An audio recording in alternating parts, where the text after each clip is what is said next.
ഇപ്പോൾ സന്തോഷ് ഏറ്റവും പുതിയ വിവരങ്ങളുമായി മുണ്ടക്കയിൽ നിന്ന് ചേരുന്നുണ്ട്. സന്തോഷ്, ഇപ്പോൾ നമ്മൾ തത്സമയ ദൃശ്യങ്ങളിൽ കാണുന്നത് നേരത്തെ കടാവേർ നായ മണത്തറിഞ്ഞ സ്ഥലത്ത് മനുഷ്യ മൃതദേഹം ഉണ്ടെന്നതിൻ്റെ ദുർഗന്ധം വന്നതിനെ തുടർന്ന് പരിശോധന നടത്തിയ സ്ഥലത്ത് അവിടെ JCB ഉപയോഗിച്ച് കൂടുതൽ JCB ഉപയോഗിച്ചുള്ള പരിശോധന തെരച്ചിൽ നടത്തുകയാണ്. അതിൻ്റെ ഭാഗമായി പുതിയ മണ്ണുമാന്തി യന്ത്രം അവിടെ എത്തിച്ചു. അതിൻ്റെ തത്സമയ ദൃശ്യങ്ങളാണോ നമ്മൾ കണ്ടുകൊണ്ടിരിക്കുന്നത്? സിജു, ആ മുണ്ടക്കൈ മേഖലയിൽ നേരത്തെ ഈ പുഞ്ചിരിമട്ടത്തിന് താഴെയുള്ള മുണ്ടക്കൈക്കും ഇടയിലുള്ള ആ പ്രദേശത്താണ് ഈ രൂക്ഷമായിട്ടുള്ള ഗന്ധം കണ്ടെത്തിയിരുന്നത്. അവിടെ മൃതദേഹ അവശിഷ്ടങ്ങൾ ഉണ്ടോ എന്നുള്ള സംശയത്തിന്റെ പുറത്താണ് ഇപ്പോൾ അവിടെ മണ്ണുമാന്തി യന്ത്രങ്ങൾ പരിശോധന നടത്തുന്നത്. ആദ്യം ഗന്ധമുണ്ടായിരുന്ന സ്ഥലത്തുള്ള പരിശോധന പൂർത്തിയായി. അവിടെ നിന്ന് കാര്യമായി ഒന്നും കണ്ടെത്താൻ കഴിഞ്ഞിട്ടില്ല. രണ്ടാമത് ഈ കടാവർ നായ്ക്കൾ രൂക്ഷഗന്ധം കണ്ടെത്തിയ സ്ഥലത്താണ് ഇപ്പോൾ പരിശോധന നടത്തിക്കൊണ്ടിരിക്കുന്നത്. ഈ രണ്ട് സ്ഥലങ്ങൾ കേന്ദ്രീകരിച്ച് ഇപ്പോൾ പരിശോധന അവസാനിപ്പിച്ചിട്ടില്ല. ബാക്കിയുള്ള ഈ പുഞ്ചിരിമട്ടത്തൊക്കെയുള്ള തിരച്ചിൽ അവസാനിപ്പിച്ച് സന്നദ്ധ പ്രവർത്തകരും ഈ പ്രദേശവാസികളും എല്ലാം താഴേക്ക് ഇറങ്ങുന്നുണ്ട്. എന്നാൽ ഈ കടാവർ നായ്ക്കൾ ഗന്ധം കണ്ടെത്തിയ സ്ഥലത്തുള്ള പരിശോധന മാത്രം ഇതുവരെയും അവസാനിപ്പിച്ചിട്ടില്ല. അവിടെ ഇപ്പോഴും ഈ മണ്ണുമാന്തി യന്ത്രങ്ങൾ മണ്ണ് മാറ്റിയുള്ള പരിശോധന തുടരുകയാണ്. അതേസമയം തന്നെ സന്തോഷ് പറഞ്ഞതിൽ നിന്ന് മനസ്സിലാക്കാൻ കഴിയുന്നത് നേരത്തെ തീരുമാനിച്ചതുപോലെ തന്നെ 11 മണിക്ക് ശേഷം മറ്റു മേഖലകളിൽ നിന്നുള്ള തെരച്ചിൽ അവസാനിപ്പിച്ചിട്ടുണ്ട്. ഇപ്പോൾ ഈ രണ്ട് സ്ഥലത്ത്, അതായത് കടാവേർ നായ ഈ മൃതദേഹ സാന്നിധ്യം തിരിച്ചറിഞ്ഞ രണ്ട് സ്ഥലങ്ങളിൽ മാത്രമാണ് ഇപ്പോൾ പരിശോധന തെരച്ചിൽ നടത്തുന്നത്. തീർച്ചയായും സിജു, ആ ഒരു സൂചന തന്നെയാണ് നേരത്തെ നമുക്ക് ലഭിച്ചിരുന്നത്. കാരണം ഈ ഗന്ധമുണ്ടായ സ്ഥലത്ത് ആ തിരച്ചിൽ പൂർത്തീകരിക്കേണ്ടതുണ്ട്. അവിടെ എന്തെങ്കിലും ഉണ്ടോ, അല്ലെങ്കിൽ ശരീരഭാഗങ്ങൾ എന്തെങ്കിലും ഉണ്ടോ എന്നുള്ള കാര്യം സ്ഥിരീകരിക്കേണ്ടതുണ്ട്. അതുകൊണ്ട് തന്നെയാണ് അവിടെ കേന്ദ്രീകരിച്ച് മാത്രമുള്ള തിരച്ചിൽ ഇപ്പോൾ നടക്കുന്നത്. മറ്റ് ഇതിന്റെ ഏറ്റവും മുകൾ ഭാഗം, അതായത് ഈ തിരച്ചിൽ ഇപ്പോൾ നടക്കുന്ന സ്ഥലത്ത് നിന്നും 2 കിലോമീറ്റർ മുകളിലേക്കാണ് ഈ പറയുന്ന പ്രഭവ കേന്ദ്രമായ പുഞ്ചിരിമട്ടം. അവിടെയുള്ള തിരച്ചിൽ അവസാനിപ്പിച്ച് ഇപ്പോൾ താഴേക്ക് ഈ സന്നദ്ധ പ്രവർത്തകരും മറ്റ് ദൗത്യ സംഘത്തിലെ ആളുകളും എല്ലാം തിരിച്ച് ഇങ്ങോട്ടേക്ക് ഇറങ്ങുകയാണ്. പുഞ്ചിരിമട്ടത്ത് ഇനി പരിശോധന തെരച്ചിലില്ല എന്നല്ല, ഇന്ന് താൽക്കാലികമായി ഇന്നത്തെ പ്രത്യേക സാഹചര്യത്തിൽ നിർത്തിവെച്ചിരിക്കുന്നു, അതല്ലേ ശരി?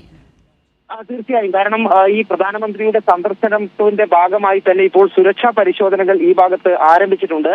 2 തവണ ഇപ്പോൾ ഹെലികോപ്റ്റർ ഇവിടെ പരിശോധന നടത്തിയിട്ടുണ്ട്. ഇനി ഇവിടെ ഈ സുരക്ഷാ ഉദ്യോഗസ്ഥർക്ക് നേരിട്ടെത്തി ഫിസിക്കലായി ഇവിടെ പരിശോധനകൾ നടത്തേണ്ടതുണ്ട്. സുരക്ഷാ സംവിധാനങ്ങൾ ഉറപ്പുവരുത്തേണ്ടതുണ്ട്. മാത്രമല്ല നിരവധി ക്രമീകരണങ്ങൾ ഇവിടെ ഏർപ്പെടുത്തുകയും ചെയ്യേണ്ടതുണ്ട്. അതുകൊണ്ടാണ് ഈ 11 മണിക്ക് തിരച്ചിൽ അവസാനിപ്പിക്കണം എന്നുള്ള നിർദ്ദേശം നൽകിയത്. അതിന്റെ ഭാഗമായി തന്നെയാണ് ഈ മുകൾ ഭാഗത്തുള്ള പുഞ്ചിരിവട്ടത്തുള്ള തിരച്ചിൽ ഇപ്പോൾ അവസാനിപ്പിച്ചിരിക്കുന്നത്. അതേസമയം തന്നെ ഈ രൂക്ഷഗന്ധമുണ്ടായിരുന്ന സ്ഥലത്തുള്ള തിരച്ചിൽ ഇപ്പോഴും തുടർന്നുകൊണ്ടിരിക്കുകയാണ്. ഏതാണ്ട് അതും പൂർത്തിയാകാറായിട്ടുണ്ട്. കാര്യമായി ഇതുവരെ അവിടെ നിന്നും കണ്ടെത്താൻ കഴിഞ്ഞിട്ടില്ല. സന്തോഷം, ഏതായാലും ഇന്ന് രാവിലെ 2 സ്ഥലങ്ങളിലാണ് കടാവേർ നായകൾ മണത്തറിഞ്ഞത്. അവിടെ മൃതദേഹ സാന്നിധ്യമുണ്ട് എന്നുള്ള സൂചനയുടെ അടിസ്ഥാനത്തിൽ മണ്ണുമാന്തി യന്ത്രങ്ങൾ ഉപയോഗിച്ച് പരിശോധന നടത്തി. പക്ഷേ ഒരു സ്ഥലത്ത് അങ്ങനെ ഒരു സൂചന ഇല്ല എന്ന് മനസ്സിലാക്കി 2ാം സ്ഥലത്ത് ഇപ്പോൾ പരിശോധന തെരച്ചിൽ JCB ഉപയോഗിച്ച് നടത്തുകയാണ് എന്നുള്ള വിവരമാണ് നമുക്ക് നൽകാൻ കഴിയുന്നത്. പക്ഷേ വ്യക്തമായ ഒരു വിവരം എന്ന് പറഞ്ഞത് പരപ്പൻപാറ മേഖലയിൽ നിന്ന് 3 മൃതദേഹങ്ങളും ഒരു ശരീരഭാഗവും കണ്ടെത്തി എന്നുള്ളത് തന്നെയാണ്. അത് ഇനി ആ കണ്ടെത്തിയ മൃതദേഹങ്ങൾ ഇങ്ങോട്ടേക്ക് കൊണ്ടുവരിക എന്നുള്ളത് തന്നെയാണ് ഒരു ദുഷ്കരമായ കാര്യം.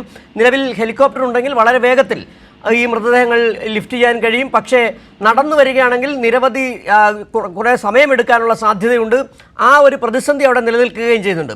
ഏതായാലും ഇപ്പോൾ നമുക്ക് നൽകാൻ കഴിയുന്ന ഇന്നത്തെ സമഗ്രമായ ജനകീയ തിരച്ചിലിനൊടുവിൽ 3 മൃതദേഹങ്ങളും ഒരു ശരീരഭാഗവും കണ്ടെത്തി എന്നുള്ളതാണ് നമുക്ക് വിശ്വസിക്കാൻ കഴിയുന്ന വിവരങ്ങൾ.